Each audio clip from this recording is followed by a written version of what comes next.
What makes jewelry so iconic is that when you buy it, it is so representative of you, far more than maybe a dress that you love now, but you know you might not love in 5 years.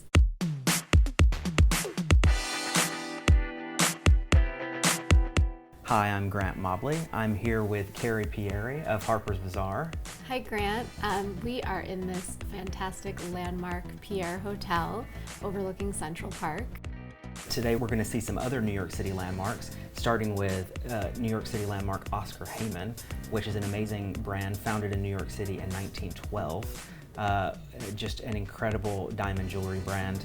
And actually, they started out being known as the jeweler's jeweler, What does that mean? Well, basically it means that a long time ago, when they were first starting their brand in New York City, that they actually used to make the jewelry for the other big houses, the other big brands. So they used to make jewelry for the likes of Cartier and Van Cleef and some amazing companies. Yeah. And now, of course, their name is just as high as the rest of them. But I love this brand because it is so iconically New York, and I think a ring like this is an amazing emerald and diamond ring that is so, Wow. it really speaks to New York, and especially So because of the Art gorgeous. Deco style.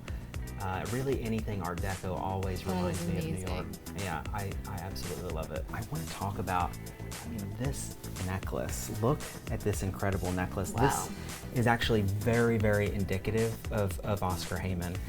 It just Beautiful. screams their name. This is a very signature scattered collection of gemstones. You have star sapphires and rubies, but really what kicks this piece off, if you have the diamonds, the mixed cut diamonds that are set to frame these star sapphires and rubies, which is really what gives it that just kind of, iconic look. Gorgeous.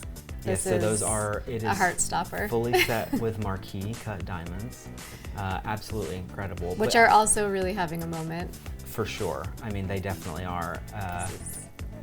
Marquees are something that we used to see in jewelry a lot, back in the 80s and 90s, and then it kind of dipped down a little bit, and then now it's back up, I think, more than ever. These are invisible set sapphires, which is really just an unbelievably difficult process to do. In fact, these stones have to be actually custom cut Wow. by a stone cutter, which is called a lapidarist, in conjunction with the setter. It all has to be done. It's this process that where each individual stone can take Wow. a couple of hours, or more just to set. And to think of all that goes in for one pair of earrings is pretty amazing.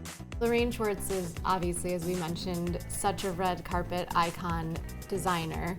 These pieces actually sitting here have been worn by everyone from Beyonce to Kendall Jenner to Blake Lively, which can almost make her feel out of reach for people. And she is a little bit, but where can you actually go and see these pieces, and if you are so blessed by them? You're right. There's so many of the amazing designers out there that there might be stores all over the world and so forth. But with Lorraine, it's very, very, coveted. There's only a couple of places in the world where you can actually see her jewelry. Right. And one, of course, is right here in New York City at Saks. She has a very special shop and shop at Saks, which is amazing. And of course, you can buy appointment only at her office here on 5th Avenue and 47th Street in the Diamond District. Like you mentioned, some of these incredible pieces like this has definitely been on the red carpet a time or two. I believe Blake Lively wore this on the red carpet. And these earrings, I believe, were originally made for Beyonce. They've also been worn by Sofia Vergara, which is just amazing. You often see Lorraine working with emeralds as well. Always that combination of emeralds and diamonds. These have been worn Classic by combination. Catherine Zeta-Jones. It's just incredible.